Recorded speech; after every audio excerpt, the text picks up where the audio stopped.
Hey guys, welcome back to another video. I'm Combat Craig, and today we're going to break down the VA claims process, the different steps that the VA says there is, and more importantly, the steps that actually matter. There's a lot of things that are out of our control. The VA is trying to provide us some transparency, which is a joke. So a lot of these things are irrelevant and not important. So I want to tell you the things that are actually important in the VA claims process, what you need to focus on. If you want to learn more about the VA claims process, check out my boot camp. And if you need medical evidence, hit up my med team. Links for both are in the description below. There's three things that are important. We're going to talk about all of them, and I'll tell you what they mean. But there's three things that actually are important.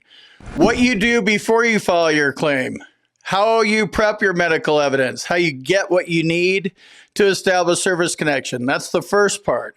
Then you're going to have a C&P exam. That is the second most important part because that is something that you need to do. If they order you a C&P exam, you have to go to it. And then the third part that's important is the decision letter. At the end of 5 or 6 months, you're going to get a decision letter, and that'll be the point where you can decide if you like the decision, if you want to, what your next move's going to be. If you disagree with the decision, you appeal it. If you're happy with the decision and you want to file more claims, then you could do it. This is basically like a chess game. When the ball's in our court, we're able to do stuff before we file a claim, after we get our decision letter. Everything in between, before you file a claim and after you get your decision letter, is out of our control. No matter what the VA says, no matter what anybody else says, build your claim up front, submit it, feel good about it, and then go to your C&P exam, get your decision letter. Speculating about what may or may not happen, how long it may or may not take is irrelevant. It's a waste of time, and it's going to be a negative experience. It's so easy for us to go negative. Just stay positive because negative isn't going to get you anywhere. And don't check va.gov 5 times a day. That's not going to help anything go faster either. Let's start with the actual step one. When the VA puts flowcharts out there and infographics, this isn't even included. This is the most important part. This is Combat Craig's first step. It's not even listed on a VA flowchart. This is the most important part because it's a medical disability and it's about medical evidence, and it's specific medical evidence. Current diagnosis, current symptoms, and a nexus for every single disability you file a claim for and you want to establish service connection. So who helps me with my claim? So this is the stage where it's like, what do I do? Who do I get to help me? Who could do it for me? Those are all great questions, but the one you need to focus on is how are you going to get the medical evidence you need to win? That may be getting help from a VSO. That may be getting help from a buddy or something like that. I suggest you do it on your own.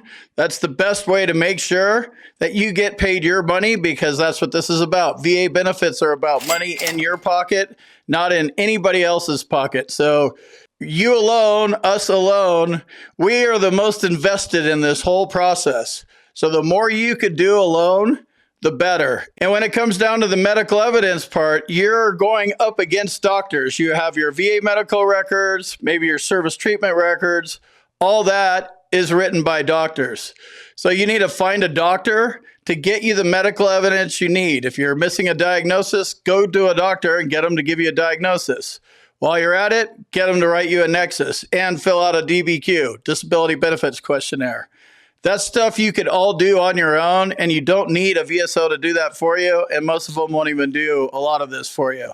So this part of the process that the VA doesn't even mention is the most crucial in my opinion. After you have your medical evidence, you feel good about it, and you file your claim, then you've given the ball over to the VA, and it's their turn to react to your claim, basically. They're going to put you in step 1 or 2 of the process, and you're going to think things are moving along. Again, stay out of va.gov. You're not doing yourself any favors trying to track what the VA is doing. That information is not accurate. They're scraping data from another database in the VA. It's not even actually up to date. You could be getting weird requests that are actually outdated by the time you see them. So keep that in mind. Stay out of va.gov. It's not going to speed up anything or slow down anything. you need to watch out for the C&P exam requests. They're going to call you and they're going to FedEx you information about the C&P exam. It's going to be one of the contractors. So it's LHI, Optum, VES, or QTC. Watch for those companies. They're real. They're not spam. And they're going to have you fill out some things, fill out whatever they ask you to fill out. You have to go to your C&P exam. You have to fill this out. This is part of the process. Whatever medical evidence you submitted it. The purpose of the C&P exam is to verify your disability. We don't get to see exactly what the VA rater orders up for us, but we need to go and we need to go nail it. And yeah, it's an uncomfortable thing because we're not getting treated. We're basically getting evaluated to see if we have a disability or not. That part's uncomfortable, just like the whole VA claims process is uncomfortable. Go to your C&P exam. So build your claim up front out of the gate.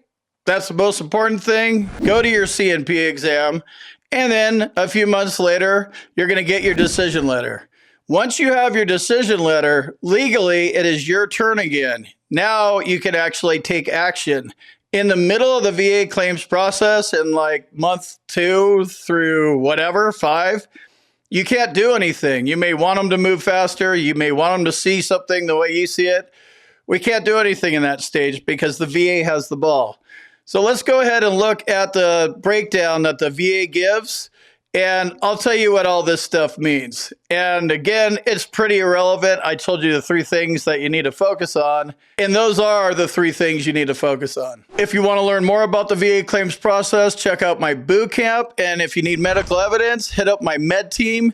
Links for both are in the description below. All right, let's look at the VA claims process, the way the VA breaks it down. So the first step after you file your claim, they actually have this as a step, claim received.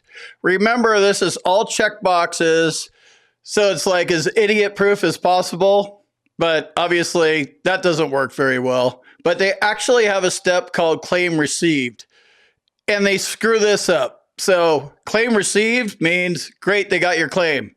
That's going to take however long it's going to take. Why didn't they get it yesterday? Or why didn't they get it in 1 hour because it's digital? All great questions. We can't answer those. Only the VA can. So they will receive your claim. The next step is initial review.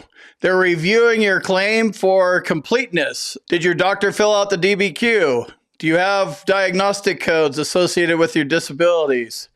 Is this even a claim that they can move forward with and have the duty to assist to kick in? That's what's going on in this phase.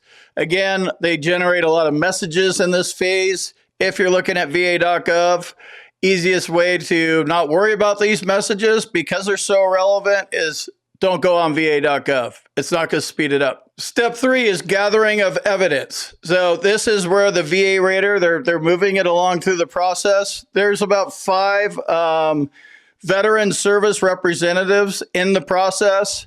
So there's lower level ones and higher level ones. The main one we're looking for is the rating veteran service representative. So we don't really care about the 2 before them and the 2 after them. We just care what the rater's doing, but we really can't change what he's doing. He's going to do what he's going to do. So at this stage, the evidence gathering, they're going to determine if you need a C&P exam. You may have submitted a complete, fully developed claim in your eyes, but they may not see it that way. So this is usually where they order a C&P exam. It's fine. Go to your C&P exam. And they may move you on to step 4 or 5 and then move you back to this phase because they set you to a C&P exam and the examiner didn't do what the VA hired him to do. That happens a lot too. Like I said, this thing's riddled with errors. Don't worry about it. 5 C&P exams for the exact same thing is totally ridiculous. I'm with you 100%, but that is the current process. So go to all 5 and nail it. It's your disability. You have one. It's going to be easy for you to sell it. It's about money too, right? Your money. Step 4 is the review of evidence. So they're going to review everything. After the C&P exam, everything's in. They're going to review everything and start thinking about, all right, cool. He does have a diagnosis. He does have a nexus. We can give him service connection. Now let's go ahead and look at the law and the symptoms and look at our M21-1 adjudication manual and start figuring out how low of a rating we could give this guy. I'm exaggerating. That's just what they do. We don't prove our claims, so they give us 0% ratings and 10% ratings. This is where you need to focus up front before you file your claim. Make sure you have the symptoms for the rating you're going for. So the VA sees that.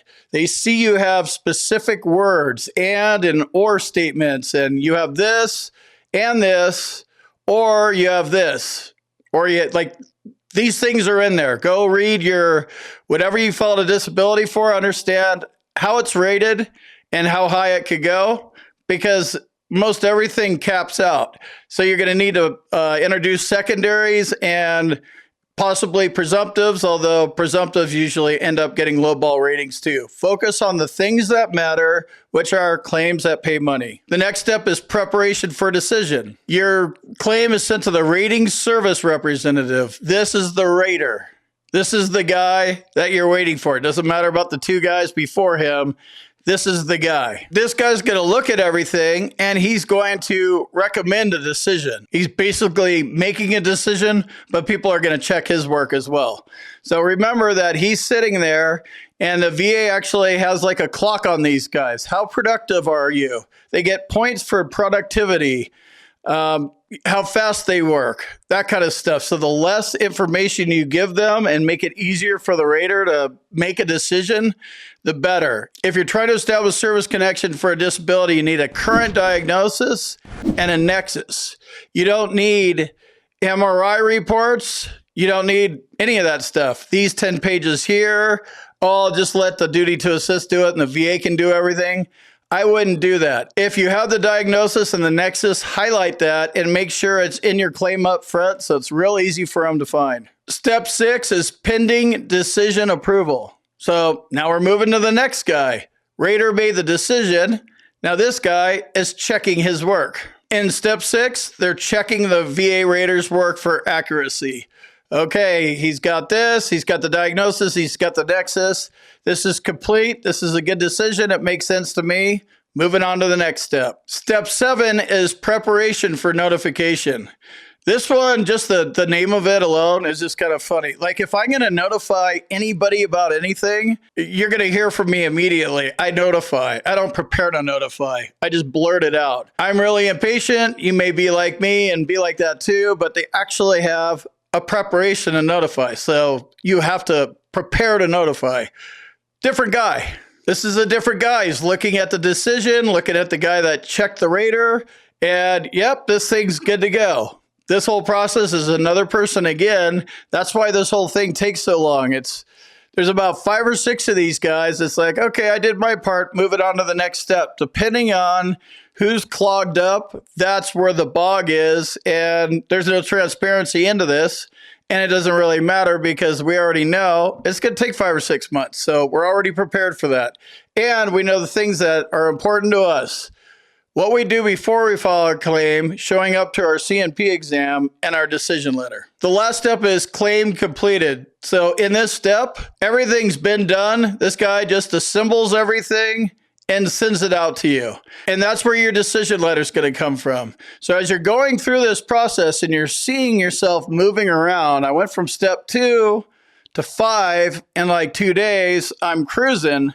Don't be surprised if you go from step 5 back to step 2, or because these steps are irrelevant. They're not part of things we can change. So you're going to be frustrated in this. You're going to see other guys moving faster than you. None of that stuff matters because this is about you and your money. The process is the process. If we want to change the process, we run for Congress and we actually get the process changed. Until we do that, we work with the process that we have. So it takes time. I'm not making excuses for why it takes so long.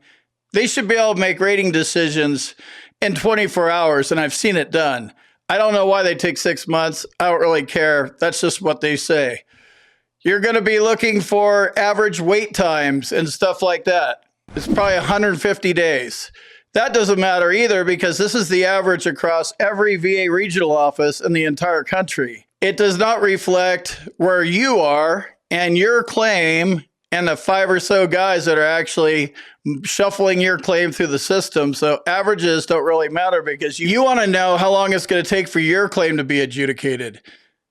This is the VA claims process. Again, if you want to learn more about it, check out my bootcamp at combatcraig.com. I'll tell you right now, first thing I said is about medical evidence. If you don't have it, contact my med team. Links are in the description, and I'll see you in the next video.